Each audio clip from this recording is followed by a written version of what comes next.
xubno ka mid ah gudidii madaxweynaha jamhuuriyadda Soomaaliland mudane Muuse Biixi Cabdi oo xil saaray qiimo dhaca ku yimid shilinka Soomaaliland iyo ka soo tala bixinta sicir bararka dalka ka jira oo saxaafadda kula hadlay gudaha magaalada Hargeysa ayaa waxa ay faahfaahin ka bixiyeen hawsha loo xil saaray ilaa haatan halka ay u marayso iyo sidoo kale waxyaabaha u qabsoomay halka sidoo kalena ay ka hadleen go'aamo ay hore u soo saareen oo ku aadanaa wax ka qabashada hoos u dhaca shilinka Soomaaliland mudane Xasan Maxamed Cali Gaavadi wasiirka wasaaradda xanaanada xoolaha iyo horumarinta kalluumaysiga Soomaaliland ahna gudoomiyaha gudida ka soo tala bixinta hoos u dhaca ku yimid shilinka Soomaaliland iyo sixir bararka dalka ka jira iyo sidoo kale Dr. Cabdi Wali Sheekh Suufi Jibriil wasiirka wasaaradda boosaha iyo isgaarsiinta Soomaaliland oo ugu horeyn shirkaasi jirayd ka hadlay ayaa waxa ay ka warrameen waxyaabaha ilaa haatan xukuumadda Soomaaliland ay ka qabatay hoos u dhaca ku yimid shilinka Soomaaliland iyagoo oo xusay in go'aamadii hore ee xukuumaddu ay ka soo saartay hoos u dhaca shilinka Soomaaliland iyo sixir bararka dalka ka jira ay yihiin qaar sidooda u dhaqan galaya muddadii loo qabtay oo ku beegan 13 bisha saddexaad iyagoo oo ka bilaabmay 28 bishii January ee aynu soo dhaafnay waxaanay sheegeen inay go'aamadaasi ay yihiin qaar dhaqan galaya isla markaasina kolba bulshada loo soo bandhigi doono waxyaabaha laga qabtay hoos u dhaca shilinka Soomaaliland waxa la isla gartay qodobo doora oo lagu adkeynayo sidii shilinka Soomaaliland uu qiimihiisa u yeelan lahaa sideedaba ummad waliba lacagta ay leedahay ayay isticmaashaa laakiin waxa inaga inoo gaara lacag kale oo maanta ka isticmaal badan sida muuqataba lacagteennii inay barbar socoto haddii laba lacag iyo ay dhaqaalaha isugu yimaadaan waxaa laga yaabaa mid uun in laga xoog bato waxaanay kaliftay inuu doolarku maanta inuu rogto shilinkeenii oo ka xoog batay sababtuna ay tahay iyadoo isticmaalkii shilinku uu yaraaday wax kastana doolar lagu macaamilayo waxyaabo badan baanu eegnay waxaanu eegnay in maxaan ku dhaahdaayey la adkeeyo xiriirka hay-adaha dowladda u qaabilsan lacagta iyo maamulisteeda oo uu ka mid yahay banka dhexe oo ay ka mid tahay wasaaradda horumarinta maaliyaddu oo ay ka mid tahay wasaaradda ganacsigu waxa aanu daraasaynay qaababka maanta ka dhaqan gala waxa banka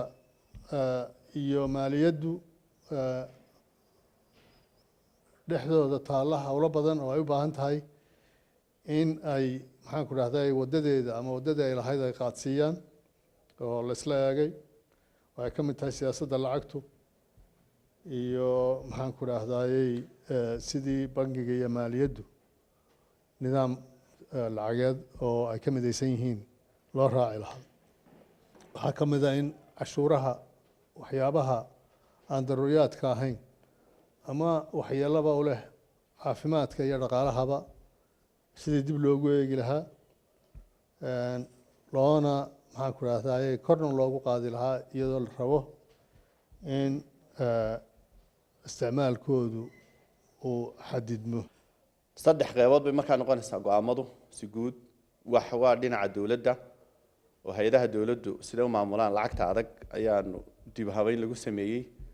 sida maaliyadda iyo banka dhexe iyo wasaaradda ganacsiga waxna wax la xiriira shirkadaha waliba shirkadaha ka shaqeysta lacagta qalaad waxna wax bulshada u taala oo ah in ay isticmaalaan lacagtooda aynu darder gelino isticmaalka shilinka banka dhexe wuxuu wadaa sharcigii lagu kala xadeynayay oo imika gacanta lagu hayo soo bixi doono maalin dhow waxa kale oo soo socda iyaguna qaabkii lagu controlayay waxa soo socdo kale in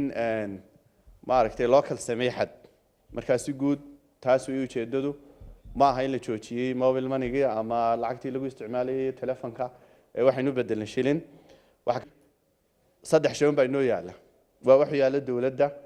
oo ayna ilaaliso maaragtay suuqa waa wax yaala ganacsatada iyo shirkadaha gaarka ah inay isticmaalo wax yaala shacabka oo ay isticmaalaan shilinkooda go'aamadana ma aha go'aamo mar kaliya yimid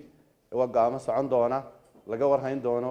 raadkooda kolba wixii ka soo noqdana la qiimeyn doono. wasiirka wasaaradda ganacsiga warshadaha iyo dalxiiska Soomaaliland mudane Maxamuud Xasan Saajin Zacada iyo sidoo kale Maxamed Cabdi Ibrahim Doobaale gudoomiyaha banka dhexe Soomaaliland oo iyaguna halkaasi ka hadlay ayaa waxa ay sheegeen inay daruuri noqotay in la baaro sababaha keenay hoos u dhaca shilinka Soomaaliland iyo xalka ugu haboon ee wax lagaga qaban karo iyagoo fariimo u diray ganacsatada iyo shacabka reer Soomaaliland oo ay kula dardaarmeen in ay aaminaan isla markaasina ay ku faanaan shilinka shilinkeenu waa calaamada Soomaaliland kamid ah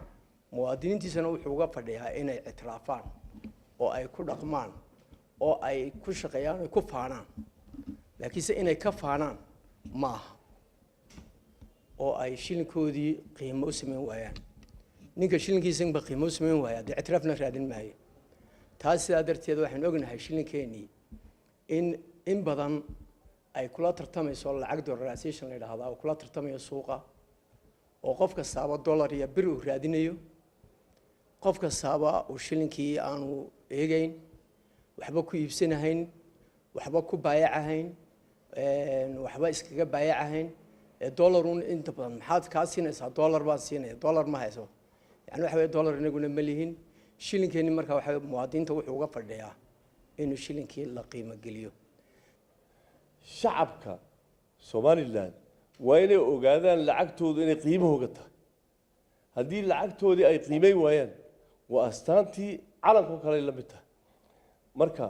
waxaan ku talinaynaa in dadka Soomaaliland ay ogaadaan qiimaha iyo sharaftooda inay ku jirto ee lacagtooda isticmaalaan wadamada badan oo waxa jira muqtasaadka isticmaala laakiin saddex lacagtooda ku isticmaalaan ما الدويد وان تجيب موقت هاي حتى استعمالك حتى العقانات بابا أن تجني إثيوبيا يا ميلبان موقت حوجا سيرف يسوي شيء دولار بانك بحشيد أرض تقبل يجي موقت هاي بانك سو صرف مركا وين قيمينا لو شينا سيدا أنو نقول وين قيمينا ده شيء اللي كوحنا نقول بحرقة لا توري إن قيمه شلو سعلي يا صوت تايرو تات أنو كله ما هاي إن الهجوم قوة ضم وقت هاي إن الشركة هن وينادان دقالي هن فايدة ولاده حمان ومنه لكن سواها وين وينان سيهبون استعمال قول نقطة وحويا دوحي دولة هانا وحويا وان لقى هول قلي الشعب كله وينو فهمها باع مشتري كله وينو فهمها إن بدقدية وضنك يوم وقت هاي قيمها lacagteenu aw ay qaybtooda ka qaataan